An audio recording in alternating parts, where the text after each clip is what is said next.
He used to be the loneliest orphan, but gets trapped with his crush in a post-apocalyptic world. Maru is a young ugly dude in post-apocalyptic Japan, who is such a loser that he has a female bodyguard to protect him named Kiruko, who refuses to sleep with him, even though he's one of the last guys around. They are on a mission to explore the empty streets of what used to be Japan to look for a place called Heaven. One day, they break into an abandoned house, which turns out to be super fancy and full of supplies. Maru makes Kiruko go to the kitchen where she belongs and make him some food. She decides to use the weeds growing outside to make some edibles, but it just ends up being bitter instead of making him high. Still, he forces himself to finish the food because he's a swallower, not a spitter.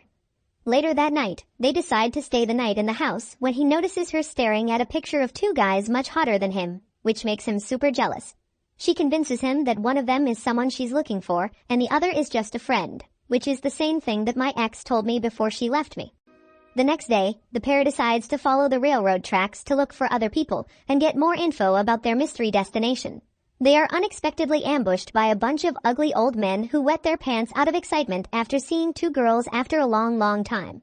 Maru reveals that he's a guy, but the ugly bastards are so down bad that they'll practice on him for their future jail time. Kiruko pulls out a gun and threatens to shoot like a true American, which causes the men to back off, but the ugliest of the bunch looks closely and notices that the gun looks fake. She hides the gun, which makes them believe that she is only bluffing, at which point she yells at Maru to run. She immediately starts climbing the tall fence, prompting the men to run toward them with their weapons. The first guy swings his crowbar at Maru's head, but he dodges it at the last second and kicks him in the groin. He grabs the dude's arm and kicks his ass before climbing the fence and launching himself at the crowbar dude again. At that moment, Kiruko shoots her gun at a telephone pole, which immediately melts at the point of contact and falls right next to the other men. She points the gun at them and threatens to turn them into Korean BBQ unless they tell her everything they know about a place called Heaven. They bring the pair back to their shelter, which used to be a hospital. Kiruko is relieved to find a generator there and requests them to let her use it to charge a battery. They refuse at first, but quickly agree at gunpoint. Nobody seems to have heard anything about Heaven until the helmet dude shows up with a map, saying that he knows of a place called Tomato Heaven. Once the battery is charged, Mira and Kiruko thank the men and reveal that the battery was for the gun, causing the dumbasses to become furious that they were fooled into helping them. Elsewhere, in an unknown place, a young girl named Tokyo goes to school where she is slapped with a surprise math test. She panics because she hasn't studied and the teacher this time is a robot, so she can't get her good grades the way she usually does. While she doodles over the questions, she notices a glitch on the screen and an extra question appears in front of her which reads, "Do you want to go beyond the outside?" After the exam, she goes to her friend Mimiheim to tell her about the strange incident. Mimiheim, who is an Attack on Titan fan, takes her to the walls surrounding their enclosed school and says that she has always believed there is a whole other world outside the walls.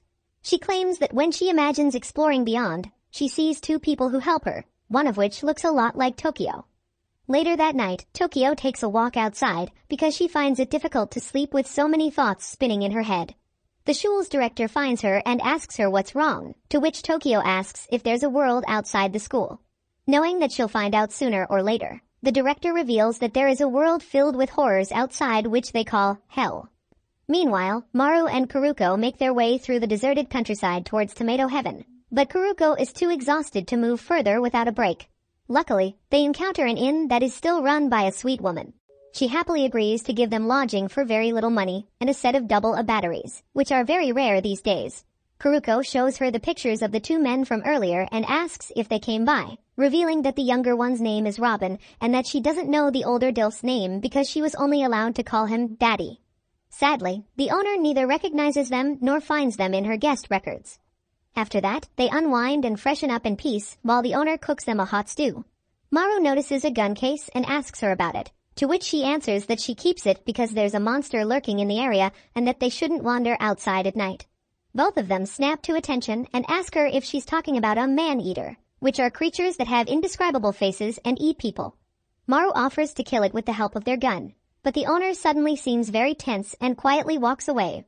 Later that evening, she serves them the delicious boar stew which they gratefully devour while she asks them where they came from.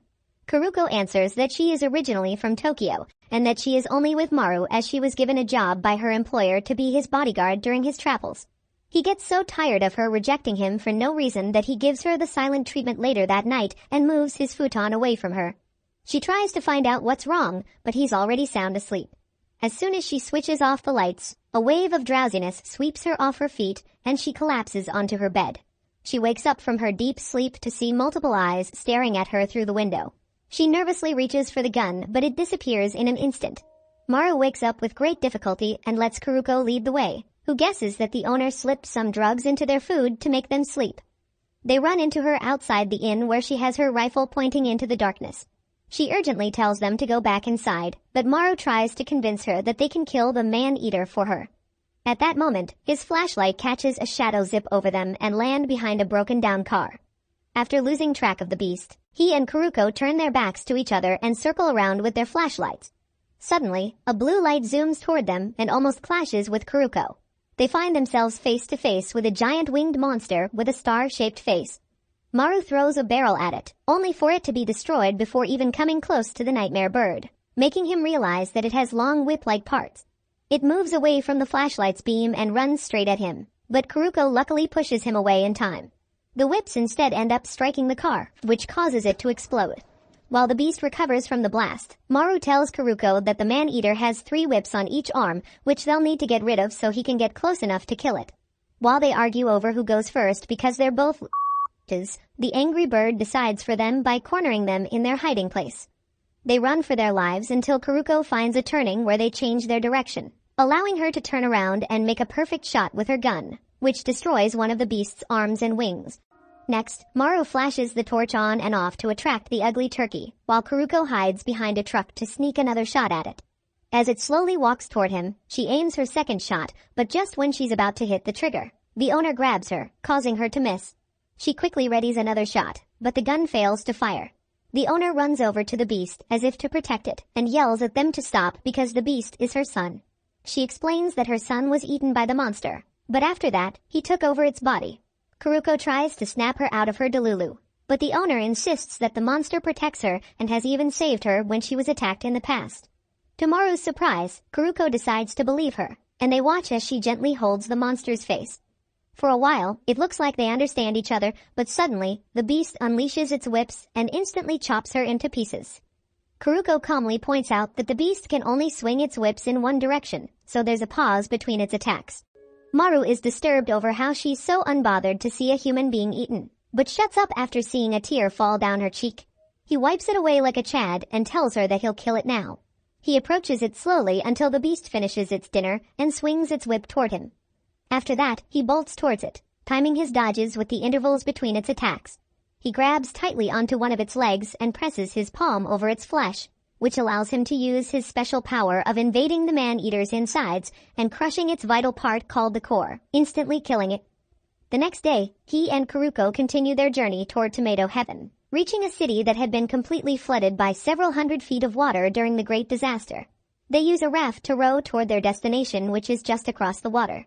Once they reach the other side, they find a giant field of crops, but it's still unclear whether this is the heaven they're looking for. Maru explains that his mission is to find someone who looks just like him in heaven, and inject them with a drug he was given because it'll help everybody, but he doesn't know what that means. Soon after, they are greeted by the friendly locals of the area, who invite them to meet the leader named Kuko. He and his wife give the typical welcome speech of your everyday cult, explaining their land as a refuge for people who want to live a simple life after the apocalyptic tragedy. Maru eats it up, but Kiruko remains alert because something about the place seems off. Suddenly, a man yells out that he recognizes Kiruko, claiming that she looks exactly like a celebrity race car driver named Kiriko. She denies the allegations like everyone on Epstein's list, but he shows Maru a photo of a woman who looks exactly like her except for the hair color.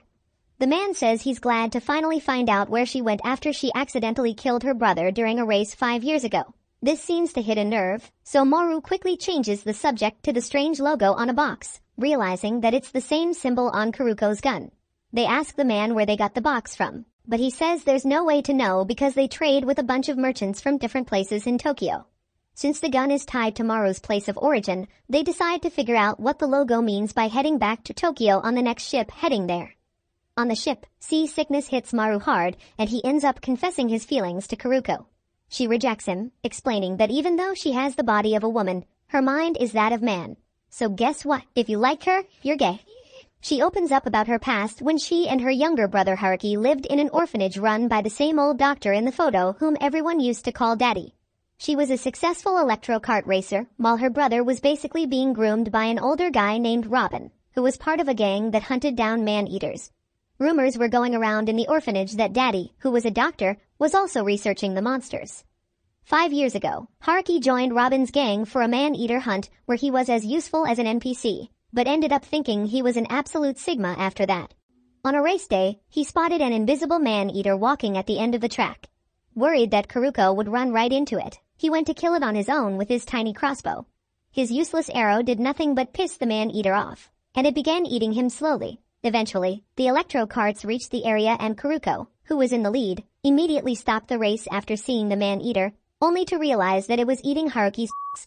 She sped her cart right at it, but she was flung into the air on impact, barely leaving a scratch on the monster. She used all her strength to pull out what was left of Haruki's body from its mouth, after which the man-eater gave up and left. With only half of his torso remaining, it seemed too late, but Haruki's eyes opened to see Kiruko holding him tight and sobbing uncontrollably. Suddenly, a gunshot was heard and everything went black. The next time he opened his eyes, he found himself in his sister's body at a hospital.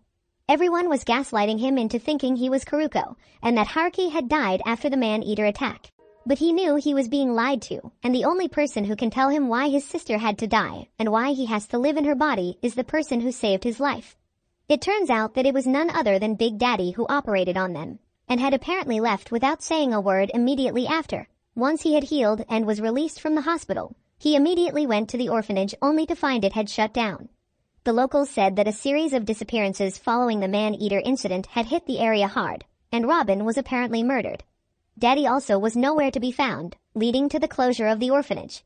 He couldn't find any evidence of Robin's death, so he believed he was still out there and the only one who could help him. From that point on, Haruki lived on as Kiruko and did odd jobs all over Japan in search of Robin and Daddy. 4 years later, she met Maru and accepted the job of being his bodyguard. After hearing her story, Maru offers his support and asks her if it's still okay to call her a girl, to which she answers that she identifies as an Apache helicopter, so any pronouns are okay. Maru is in the middle of his sexuality crisis when a man suddenly starts screaming. The two run toward him and see a huge fish with red eyes peeking into the ship. Kiruko shoots it point blank, but it ends up not having any effect because the monster has a thick water coating to protect it. While every sane person worries about barricading the ship until they reach ashore, Kiruko thinks their best chance is to fight it inside. She reasons that the mega fish must need access to water to make its water suit, and it'd be easier to fight it in a maze-like area like the ship interior because it only attacks in straight lines. She and Maru lure the slimy beast on board and run further into the ship, making sure that it is following them. They narrowly dodge a strong water cannon from its mouth and bring it below the deck. They quickly hit a dead end and Maru desperately tries to open the locked door out, but Kiruko tells him to find his balls and chill out. He looks behind in disbelief but realizes that as the fish is approaching them, all the weed the ship was illegally carrying in the boxes downstairs are sucking up the water in its coating, proving that drugs are good kids. Eventually, the fish completely dries up and collapses, allowing Maru to use his special Maru touch and destroy its core. Back in the school, Tokyo meets the weirdo in her class named Kuko, who has promised to show her a secret place. They make it all the way to the boundary of the campus, at a particular site of the walls where there is a vent high up. Kuko uses her imposter skills from Among Us to climb the wall and enter the vent, and Tokyo uses one of the futuristic Roombas to scale the wall. She hopes they're going to peek into the boys' locker room, but instead, Kuko takes her into a creepy room filled with alien-looking babies. She tries to touch one of them, but an intruder detecting alarm goes off, causing Kuko to jump into the vent and abandon Tokyo. She clenches her butt hard and stays as still as possible, causing the alarm to stop. Miraculously, nobody comes to bust her, so Kuko quickly helps her up the vent, and they scurry back into the school. The next day, Tokyo visits her friend Tarao, who is bedridden due to a chronic illness. He tries to use his big pity card to make a move on her, but she's disgusted by his scrawny ass and runs away. The school's dream boy Kona finds her crying and asks her what's wrong. She starts talking about how her classmates have been acting so weird and down bad recently, to which he says that it's a natural part of growing up and gives her the talk. After listening to him, she says that if she ever likes someone, she would want it to be him, and he says that he feels the same. Meanwhile, the rejection hits Incel Terao so hard that he enters critical condition that night and requests the authorities to let him see Tokyo privately. She rushes to his room, and once they are alone, he whispers that she should run away from this place because it is dangerous. The next day, Terao is declared dead and a funeral is held for him at the square. He is the second tragic death of the school, following a girl named Asura, who full stopped her own life for unknown reasons. Meanwhile, the ship finally reaches the shore, and the captain thanks Maru and Kiruko for defeating the man-eater. They ask the crew if they recognize the bird logo on Kiruko's gun, and luckily, one of the men identifies it as the logo of a town named Mitsuba, and gives them directions to reach it. When they finally arrive, they find a completely demolished and abandoned town with a poorly made graffiti art of a chicken. Maru makes the best out of their dead end by finding packets of some mystery sweet food named yauken, with which they make a tasty soup. The next day, they thankfully reach a town with actual people in them. Maru goes to an arcade to play video games and fill the void in his heart from finding out the girl he likes is actually a guy. A bunch of thugs think he is a clueless outsider and try to mess with him, but he gives no shits and straight up punches and kicks down the dude who tries to grab him. Post-nut clarity hits him, and he apologizes, but the dude kicks one of his teeth in, which gives him the full right to beat the shit out of all of them. Kiruko happens to walk into the scene and throws a few punches in for shits and giggles, and they run away. Later they have a heart-to-heart talk where Maru tells Kiruko about his childhood. He was born in the year that the great disaster occurred, and his first memories are all in an orphanage in an unknown town where he lived relatively peaceful days. However, when he turned 7, all the kids were split into groups each led by an adult. After 3 years, his leader was killed over a turf war, and the gang leader who killed him took them in and raised them as gangsters. He stayed with the gang until a woman named Mikira took him in and taught him how to use Maru Touch to kill man-eaters during their travels. Kiruko asks if Mikira also had similar powers, but he claims she told him that he's the only one who has the touch, which is why he needs to go to heaven. After that, Kiruko goes to the market to sell books she found in the room next door. She returns with an interesting map she bought after selling all the books. The map's seller marked different places with a score based on the water quality and taste. Desperate to use any leads, they decide to stop by the place with a 100% Yelp rating, because heaven surely should have 100% water satisfaction. At that moment, they hear footsteps in the building, making them worry that the gang tracked them down to enact revenge. The intruder walks right to their apartment and knocks on their door. They stay silent, but the knocks continue until a man yells out that he knows they are in there and that they should let him in because he was on the ship with them. After letting him in, the man requests them to provide him protection until he reaches the Immortal Order, a place where a doctor gives people immortal life. Kiruko highly suspects that the doctor is none other than Daddy and asks him for all the info he knows.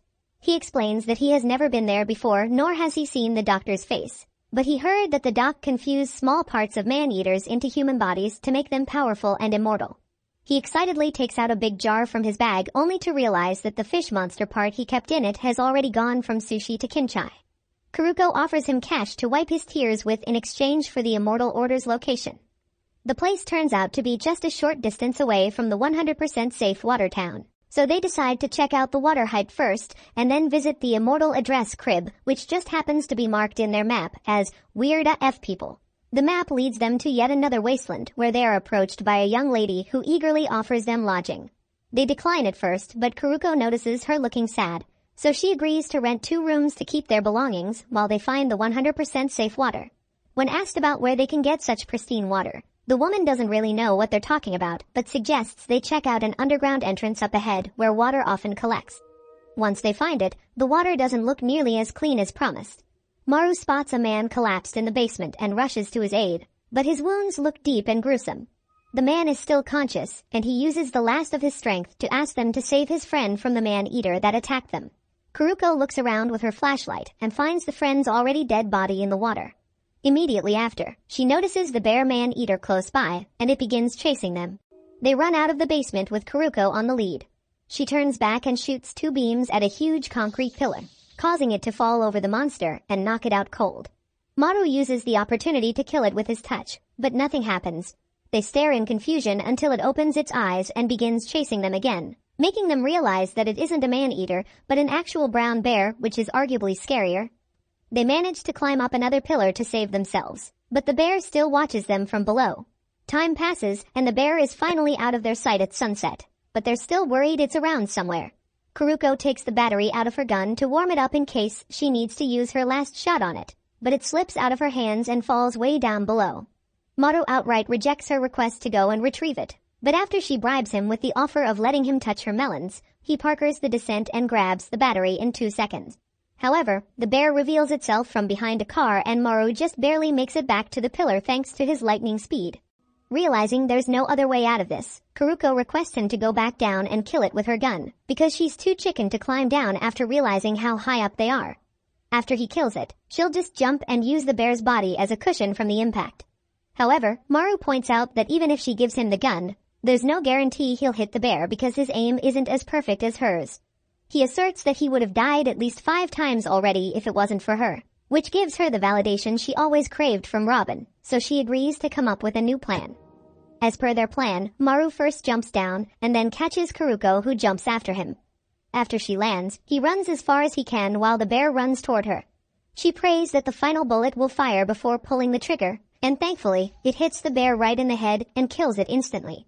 Maru carefully walks toward its body with a rock just in case, causing Kiruko to yell at him for not running away, to which he retorts that he's disappointed she'd actually believe he'd run away and leave her alone. After that, they bring the wounded man in the basement back with them for medical attention and stay the night in the rented rooms.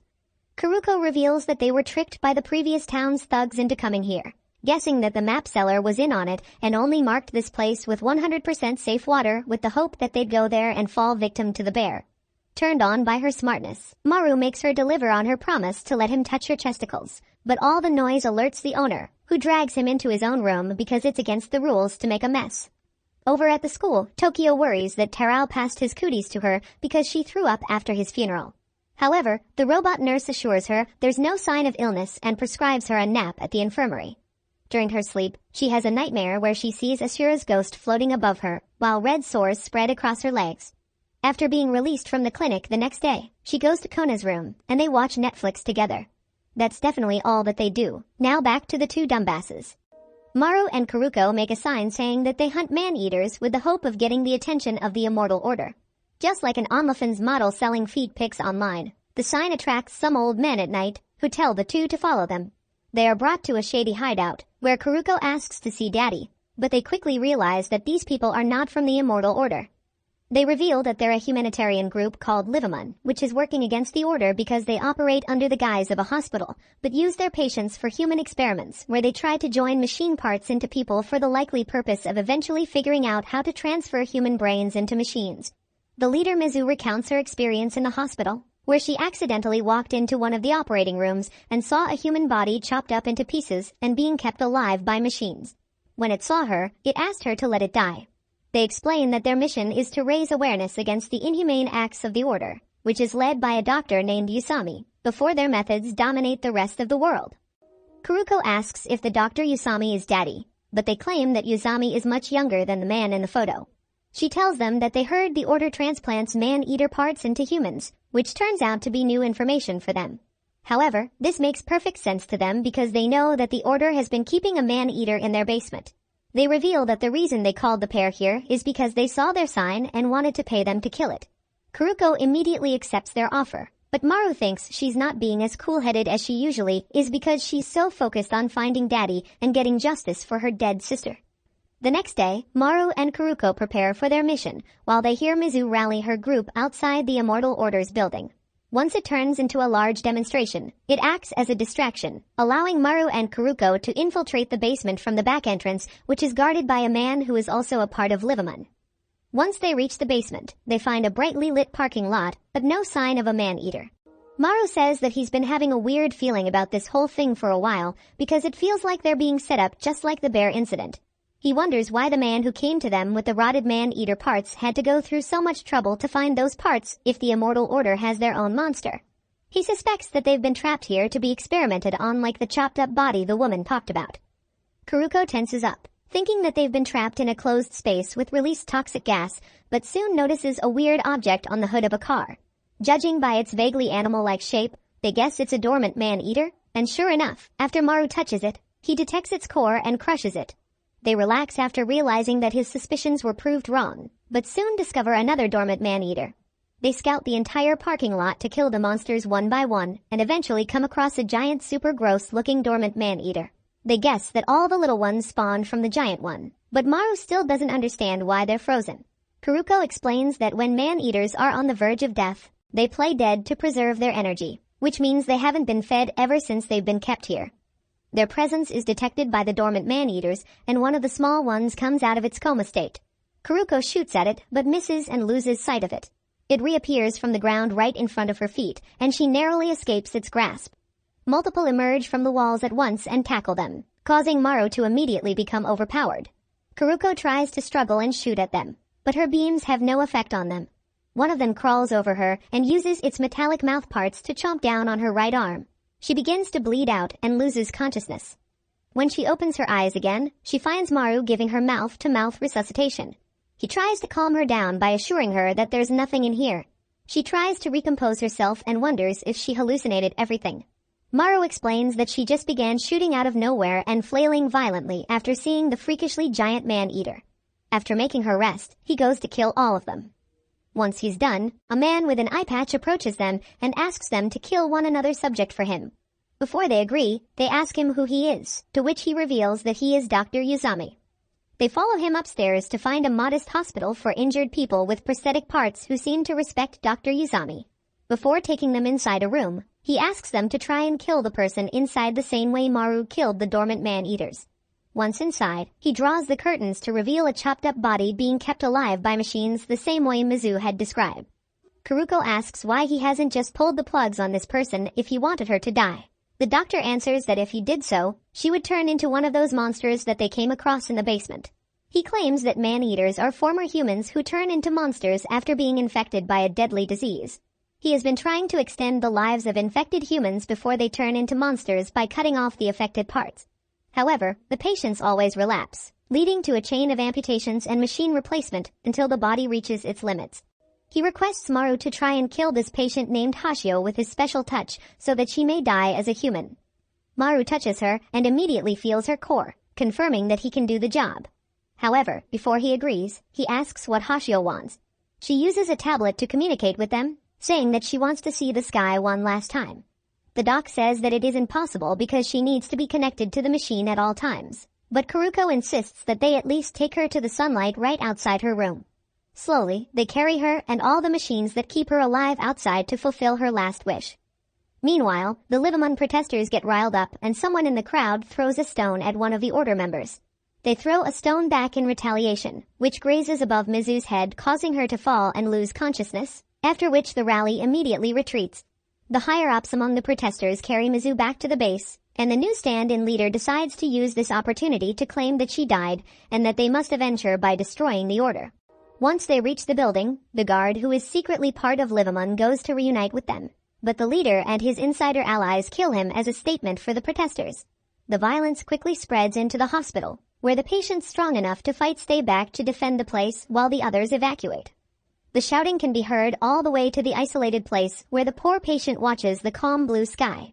Dr. Yuzami looks at her with sadness in his eyes, and after they exchange a knowing look, he asks Maru to finish the deed. Maru gently touches her and looks into her soul, where he finds her tiny core and clenches it tight until she passes away. Yuzami wonders if he should have let her become a monster after all instead of making her suffer for so long, but Kiruko shows him Hashio's last message, which thanks him for giving back her sight by donating his eye and letting her die as a human. Finally, she confesses her love for him, causing Yuzami to break down in tears. He carries her body to the others, who have gathered outside the hospital after the riots. Kiruko shows the two photographs to them to ask if anybody recognizes them. Nobody has seen Daddy, but they identify Robin as Dr. Pepper, who was part of the hospital 2 years ago, and was a kind and enthusiastic surgeon who learned Doc Yuzami's techniques. One day, he left without a word to anyone. Kiruko gets wet after finding out that he's still alive, but has to control herself, while Yuzami shows the patients a settlement where they can shift to, and asks them to begin without him because he will bury Hashio first. Maru and Kiruko stay back to protect him, but feel bad that all of them have to leave the hospital. But the doc points out that most of the facilities were only needed for her. Maru says that there are still many more people who want to be treated by him. But Yuzami reveals that he never intended on being a savior of the people. He was originally just devoted to taking care of Hashio, his partner. But one day, a random man third-wheeled them and begged to be treated as well, and slowly, more and more people started trickling in. He only kept making the prosthetics because it always made Hoshio happy, and now that she's no longer here, he has no will to continue doing so. While Maru and Kiruko wait for him to finish burying her on the roof of a building, they talk about how they can finally get some solid information about Robin from Yuzami. Suddenly, a gunshot is heard above them, and when they reach the roof, they find Yuzami dead with Hoshio by his side. Kiruko cries out in frustration and Maru folds onto his knees and yells out that his hands can only bring death, unlike Yuzami and Robin's. Kiruko immediately grabs his hands and tells him that he saves more people's lives than he can imagine by killing man-eaters. After calming down, they find that Yuzami is holding a button with the same bird logo as Kiruko's gun. Back in the school, Kano watches Tokyo sleep on his lap and recalls the time when Asura was alive. Back then, he and Asura were super tight and would do everything together despite her ugly looks. She had special powers like levitating off the ground and healing wounds, and she helped Kano learn to use his own powers, which was to see things outside his body. He used that power to make beautiful drawings of strange creatures. One day, Asura entered his room and told him that she had learned the reason she was born and so, she must say goodbye to him. She disappeared without giving any further explanation, but he knew something was wrong, so he rushed out of his room to see her dead body. After she died, he felt nothing but sadness, and Tokyo was the only one to stick by him and continue encouraging him to draw. After thinking back on those days, he feels a sudden sharp sense of dread, and he gets the realization that whoever killed Asura was coming after Tokyo next. The next day, Tokyo is called to the infirmary again for a follow-up health checkup, and even though the nurse assures her that she has nothing to worry about, she is put in a wheelchair and starts being treated like a Make-A-Wish kid. The other kids in class are informed that they will not be seeing Tokyo for a while. Over in hell, Kiruko and Maru figure that the heaven he has been looking for is the same place from where he, Yuzami, and the bird logo share their origins. Of course, they have no idea where that is, so they just wander aimlessly. He shows her that the broken tooth has somehow grown back despite it being a permanent tooth. They have no time to process this because a sudden earthquake hits the area, which causes a nearby building to collapse. They go to assess the damage and get jump-scared by the local hippie lunatic called Juchai, who acts like a submissive to them because he thinks they're goons. This offends both of them because he looks like someone who's way more likely to be an organ trafficker. Kiruko shows him the photos and the logo and asks if he knows anything about them or heaven. He hints that he knows something about the logo, but since he is an information broker, he will only tell them if they give him Kiruko's gun. When they decline that, he quickly changes his mind to tell them if they allow him to milk their time and money. Before telling them anything, he repositions his car 2 feet away from where it originally was and acts like nothing happened. First, he gives them a little teaser by explaining the 3 theories that try to explain what caused the Great Disaster.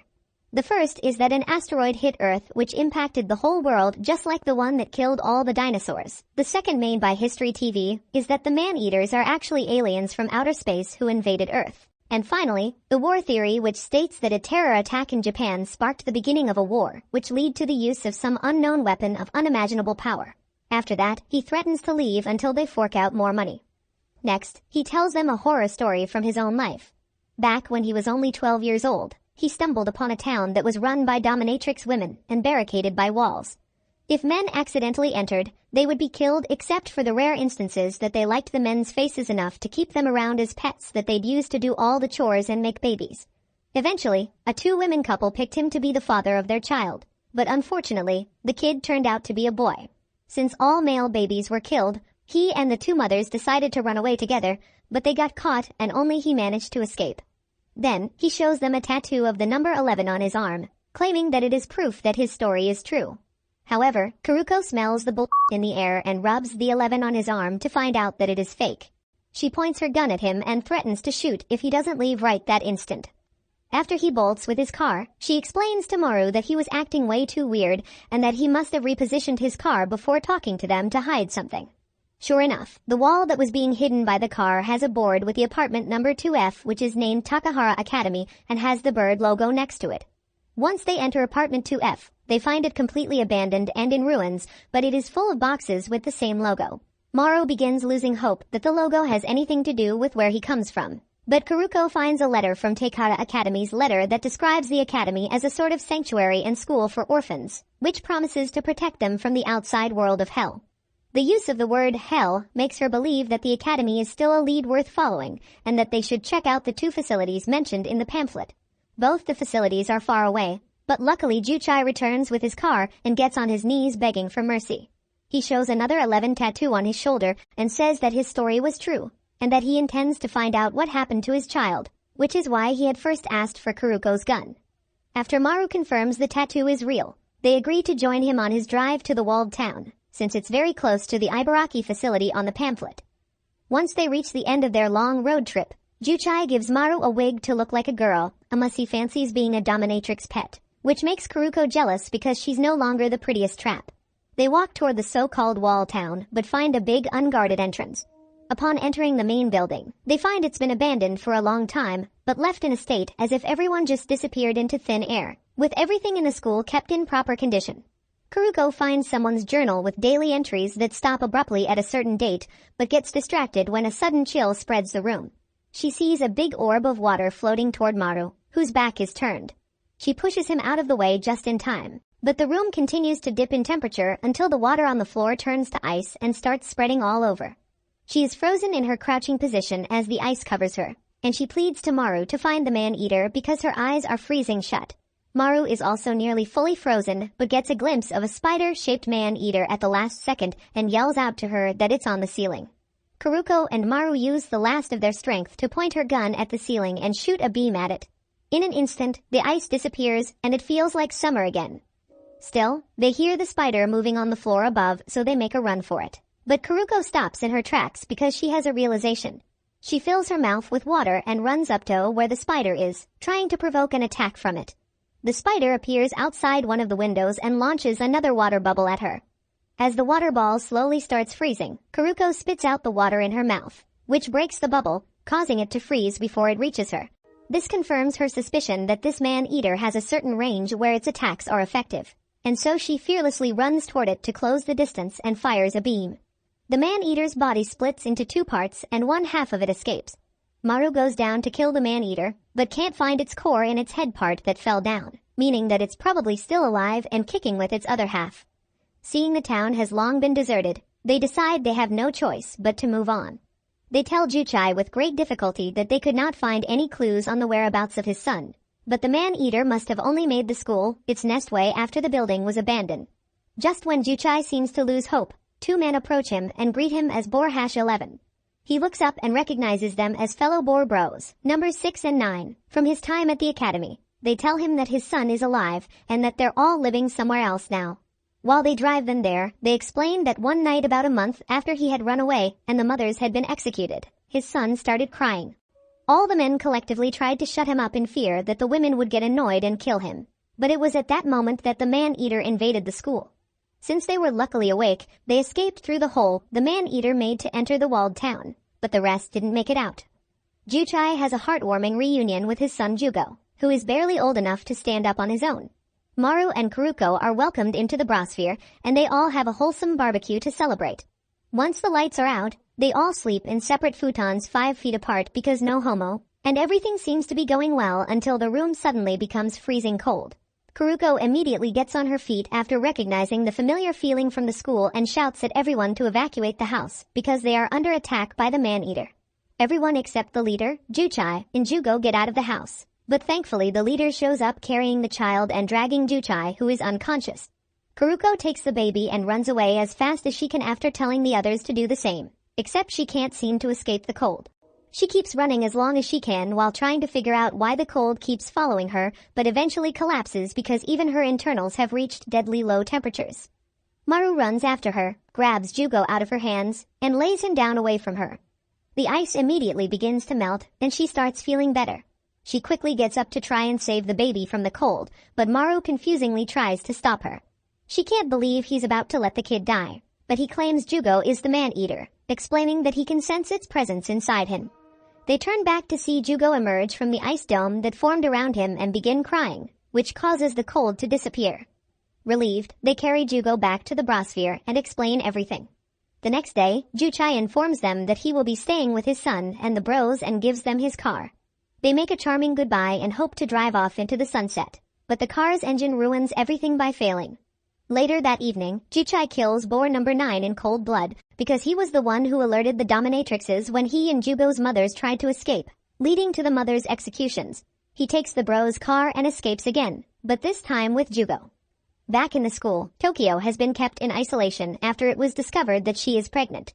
She sends messages to Kona saying that nobody's explaining what has happened to her, but that she will be released after the thing that's been growing inside her is removed. At the same time, new creepy fifth-year children are introduced to the students in school. As time passes, they warm up to the newbies and everyone seems to be getting along well. Tokyo successfully gives birth to her child, which is an immense relief to the director, who discloses to senior researcher Sawatari her hope of using Tokyo's child to enact her grand plan of creating a pure heaven since this special child might not fall ill from the disease that eventually affects all the children in the school produced by the mysterious artificial being called Mina. Sawatari reminds the old hag that to do a successful brain transplant, the recipient must at least be 13 years old, which is way more waiting than the time she has remaining. She brushes this off, explaining that she intends to have her brain first transplanted to the newly promoted assistant director Aoshima, and once Tokyo's child is old enough, she will have her brain transplanted into them. Sawatari is appalled by this plan and asks if she has taken the consent of Aoshima, but she replies that consent is a myth to a dominatrix. After that, he shuts up because he knows he can't do anything else. Meanwhile, Mimoheim notices a girl sitting by herself while everyone else is playing. The girl introduces herself as Oma and explains that she's alone because the others get annoyed by her, which makes Mimoheim feel bad for her. She befriends Oma and removes her shades, revealing the Gojo Satoru-type eyes behind them. Upon gazing into them, Mimoheim has a terrifying hallucination where she is brutally killed by sentient machines. She wakes up to find herself in the infirmary with Kano lying down on the bed next to her. She describes the incident to him, explaining that staring into Oma's eyes made her experience her irrational fear of sharp objects like needles come true. She also opens up about her ability to see into the future, but never knows when those events will take place. As she explains it, she has the vision of a nightmarish monster approaching her. Creeped out, she decides to go back to her room, but when she leaves the clinic, she sees Oma waiting for her with her handkerchief. Oma begins crying and apologizes for what happened, which makes Mimoheim take her shades off again. Oma begs for her shades back, but Mimoheim already begins seeing the same hallucination, except this time she buries her fear and breaks the illusion. After that, she comforts Oma by saying that she doesn't care about the thing that annoys others, which makes them best friends. The next day, all students are instructed to come to the swimming pool. There, they reunite with Tokyo, who they haven't seen for months. After a while, a robot informs them that they all will soon have to take a long test with the goal of reaching the outside of the outside and fulfilling their roles as Haruko. This seems to make some students feel on edge because the name Haruko seems to awaken some new but familiar feeling inside them. Back in hell, Maru and Kiruko are on their way to the Ibaraki facility when they stumble upon a bustling market stocked with everything you can think of. Maru excitedly looks for the best-looking food but notices Kiruko's attention is somewhere else. He gets ready to beat up the dude she's checking out, but realizes that she is glancing at a stall selling food from her hometown. She snaps back to her normal self in a second and orders 2 portions of stew for them. But the man refuses to take cash because it's illegal to use the old world's currency in the town. He informs them that they can register themselves as visitors at the Ministry of Reconstruction and get 5 chips each for free. Maru has never heard of the Ministry of Reconstruction, so know-it-all Kiruko explains back in the day, when she was living as Haruki, Robin told him about the conspiracy theories that all the mysterious disappearances in their town were actually abductions by a rumored Ministry of Reconstruction, who took in people with skills to rebuild human civilization. This proves that the ministry is real, and they're already pretty successful in their goal. They head to the ministry's building, where they're made to fill out hundreds of stupid forms and have their picture taken, after which they get 10 coins in total. Since they have records of everyone in the town, Kiruko shows the 2 photographs to the man at the desk and asks him if he recognizes them. The man points at Robin and asks her for his name, and after she tells him the correct answer and says she's family, he confirms that he is indeed here. The receptionist makes a call and tells her she can meet him at the large filtration plant in 2 hours. Immediately, her heart starts racing while Maru walks away and turns his back to her. While walking to where they're going to stay, she happily blabbers on and on about Robin's big personality while he gives her the silent treatment. Eventually, he tells her to shut up and that he got the hint that she wants to meet her Budokol alone, so she should go ahead. She assures him she'll be back soon with some milk and runs off to the plant where she sees Robin and screams out his name. When their eyes meet, both of them begin to cry. Over in the outside world, Kiruko explains everything to Robin, including that she is a trap, which Robin finds hard to believe but accepts after noticing that her mannerisms are like Haruki's. He explains that he left their hometown to look for Daddy after he disappeared and ended up in Dr. Usami's hospital, where he was helping people until 2 years ago when he found this place. He gives her a tour of the plant, explaining that it's a facility built to filter water from the nearby river, but is also being used to do research on plants and revive the science of agriculture since most of the knowledge about genetic engineering has been lost. After they successfully grew some crops on fertilized fields, many people started settling here, including the Ministry of Reconstruction, making it a self-sufficient town with electricity. Meanwhile, Maru sulks around in the apartment alone and stress eats after imagining what Kiruko and Robin might be up to. Over in heaven, all hell breaks loose, beginning with the Mina system and servers shutting down. All at once, the school's ceiling falls down and explosions go off, which destroy the buildings. The director is the first to run away, revealing she was faking her disability the whole time because she's just lazy. The students run for their lives with Mimiheim in the lead, who orders everyone to take cover in the pool. She noticed a hole was made in the walls, which she wants to check out, and her friends offer to go with her. Kano chooses to stay back and make sure all the younger kids are brought to safety, after which he will look for Tokyo. Mimiheim and her friends crawl through the hole to find a new vast world outside their school, which has a ceiling so limitless that Mimiheim collapses at its sight. After clearing their heads, they realize that this might be part of the test to reach the outside of the outside as Haruko, so they decide to explore by passing through a gap in the fence surrounding them. Once they enter the thick forest ahead, they are jump-scared by big, flying insects and birds. Mimiheim believes that everyone should see this, so she decides to go back with a guy named Shiro and bring everyone including Tokyo, but the dude named Taka and his side continue on their own. Mimiheim and Shiro walk straight to what should be the school but can no longer find the fence. They reach an unfamiliar steep area where she can hear the sound of flowing water, so they follow it to find a river below the cliff they're on. Shiro guesses the river is flowing away from the school, so he recommends they should follow it upstream. But suddenly the ground under Mimiheim gives up, and she goes crashing down. Shiro jumps after her without hesitation and grabs her midair to soften the fall, but gets gravely injured in the process. She screams at him for being so reckless, but he confesses his love for her and promises to always save her no matter what. After hearing him, she starts crying and rips out one of the buttons on her uniform, which has the bird logo on it, and gives it to him. It isn't the bird he really wanted, but it'll do for now. Meanwhile, inside, Aoshima declares to Sawatari that she will initiate the Noah project, which is meant to protect the children. She asks Sawatari to give Tokyo her child, but he's unable to differentiate the two identical babies in the facility, and does eeny meeny miny mo to choose which one is hers. He and a nurse go to Tokyo's room to explain that she was pregnant and the baby is hers and Kona's.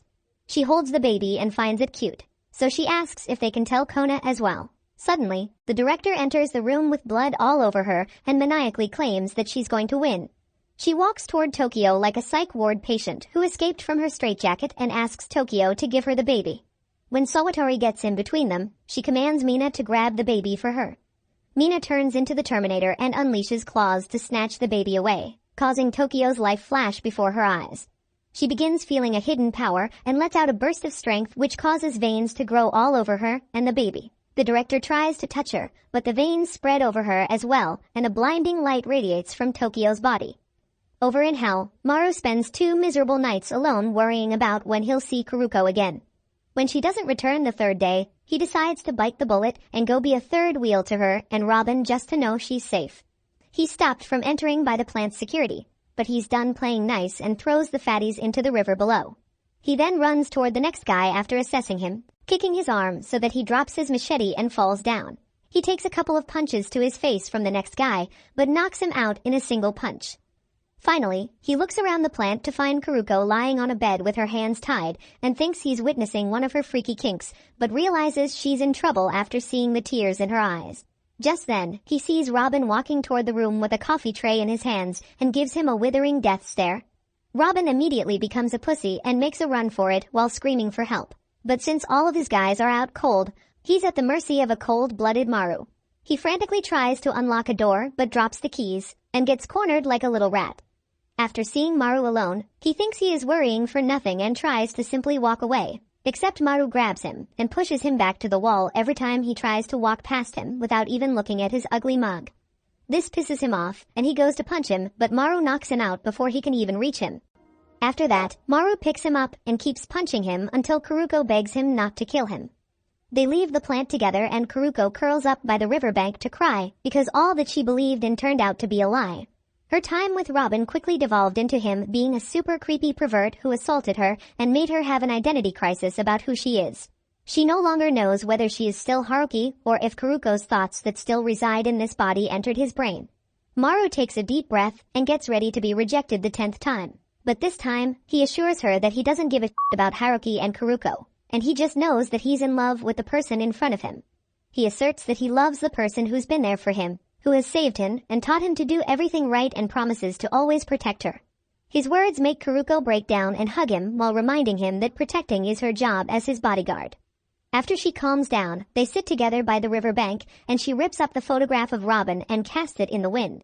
Maru thinks to himself that the next time he sees Robin, he'll kill the guy. Later, the Ministry of Reconstruction sends investigators to check on the plant who discover that the place has been abandoned. After finding blood on a wall, they suspect foul play and unlock a door with the keys found on the floor. Upon shining their flashlight, they come across the terrifying sight of a woman attached to a monster. They try to inspect the shell of a human more closely, but everybody is gangster until the monster starts wriggling. Meanwhile, Kiruko and Maru speed off into the sunset to continue their search for heaven.